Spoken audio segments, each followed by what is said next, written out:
Big ബോസിന്റെ പുതിയ task തുടങ്ങിയിരിക്കുകയാണ്. Big bang week. Big boss എല്ലാവരെയും അനൗൺസ് ചെയ്ത് ലിവിംഗ് റൂമിലേക്ക് വിളിക്കുകയാണ്. ലിവിംഗ് റൂമിൽ വന്നിരുന്നപ്പോൾ എല്ലാവരും വിചാരിച്ചു ഓക്കെ പൈസ പണപ്പെട്ടി വെക്കുന്ന ടാസ്ക് ആണെന്നുള്ള രീതിയിലൊക്കെ എല്ലാവരും വന്നിരിക്കുമ്പോഴാണ് ബിഗ് ബോസ് അനൗൺസ് ചെയ്യുന്നത് ഇത് വെറും പണപ്പെട്ടി വെക്കുന്നൊരു ടാസ്ക് അല്ല, ഇത് വിവിധ ഘട്ടങ്ങളിലായിട്ട് എല്ലാവർക്കും പണം കിട്ടാൻ സാധ്യതയുള്ള ടാസ്ക് ആണെന്ന് അനൗൺസ് ചെയ്യുന്നു. പല ടാസ്കുകളിലൂടെയാണ്, അതായത് ഇവിടെ ഒരാൾക്ക് മാത്രമായിട്ട് ആ പൈസ എടുത്തുകൊണ്ട് പോകാൻ പറ്റില്ല, എല്ലാവർക്കും കൂടെ ഉള്ള ഒരു ഗെയിമാണ്. അപ്പം എല്ലാവർക്കും കിട്ടും, നെവിൻ ഒഴിച്ച് ബാക്കി എല്ലാവർക്കും കിട്ടും. പക്ഷേ ഒരു ട്വിസ്റ്റ് കൊണ്ടുവന്നിരിക്കുകയാണ്.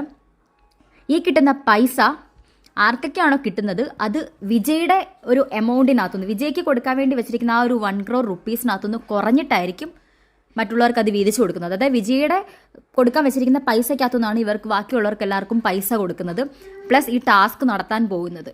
ബിഗ് ബോസ് നല്ലൊരു ചെറ്റത്തരാണ് കാണിച്ചിരിക്കുന്നത്. എന്തായാലും പൈസ ആകെ 1 കോടി രൂപ കൊടുക്കുന്നത്, അതിനകത്തുനിന്ന് എത്രയോ രൂപ കട്ട് ചെയ്തിട്ടാണ് വിജയ്ക്ക് കിട്ടുന്നത്. അതിനകത്തുനിന്നും കട്ട് ചെയ്തിട്ട് ഇവിടെ ഉള്ള ബാക്കിയുള്ളവർക്ക് കൊടുക്കുക. അതിന് പകരം അവർക്ക് ആ ഒരു ടാസ്ക്, പണപ്പെട്ടി വെക്കുന്ന ടാസ്ക് വെച്ചാൽ മതി, അതെടുത്തിട്ട് ആരെങ്കിലും പൊക്കോളും. അതല്ല അവർക്കത് നടത്താൻ ബുദ്ധിമുട്ടുണ്ടെങ്കിൽ ബാക്കിയുള്ള പൈസ വെച്ച് നടത്തട്ടെ. അല്ലാതെ വിജയ്ക്ക് ഒരു പൈസ പ്രഖ്യാപിച്ചിട്ട് അതിനകത്തുനിന്ന് ടാസ്ക് നടത്തി ബാക്കിയുള്ളവർക്ക് പൈസ കൊടുക്കുക എന്ന് പറയുന്നത് എന്തൊരു മര്യാദകേടാ. അപ്പോൾ ഈ വിജയ്ക്ക് കൊടുക്കുന്നത് എന്താണ് അർത്ഥം? ഒരു പെർട്ടിക്കുലർ എമൗണ്ട് പറഞ്ഞിട്ടുണ്ടെങ്കിൽ അതിനകത്തുനിന്ന് എമൗണ്ട് കട്ട് ചെയ്ത് ടാസ്കുകൾ നടത്തുക, ബാക്കിയുള്ളവർക്ക് കൊടുക്കുക, എന്നിട്ട് അതിലൂടെ അവരെ നിലനിർത്തുക എന്നൊക്കെയാണ് ബിഗ് ബോസ് അനൗൺസ് ചെയ്തിരിക്കുന്നത്.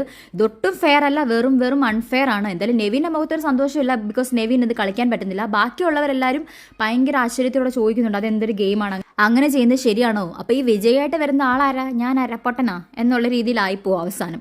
എന്തായാലും നല്ലൊരു എമൗണ്ട് ബിഗ് ബോസ് ഇതിനകത്തുനിന്ന് ഇറക്കാൻ സാധ്യതയുണ്ട്. എക്സ്ട്രാ ആയിട്ടൊന്നും ബിഗ് ബോസിന്റെ കയ്യിൽ നിന്ന് പോകുന്നില്ല. ബിഗ് ബോസിന് ഈ ആഴ്ച ഓടിക്കാൻ വേണ്ടിയിട്ടും അവരുടെ ഇത് TRP നിലനിർത്താൻ ഒരു ഗെയിമുമായി വിജയ്ക്ക് പൈസ ഫുള്ള് കൊടുക്കുകയും വേണ്ട, ആ പൈസയ്ക്കകത്തൊന്ന് കുറച്ചിട്ട് ബാക്കിയുള്ളൊരു ഗെയിമും നടത്തി എല്ലാവരും സന്തോഷിപ്പിച്ച് എല്ലാവരും ഇവിടെ നിർത്തുകയും ചെയ്യാം.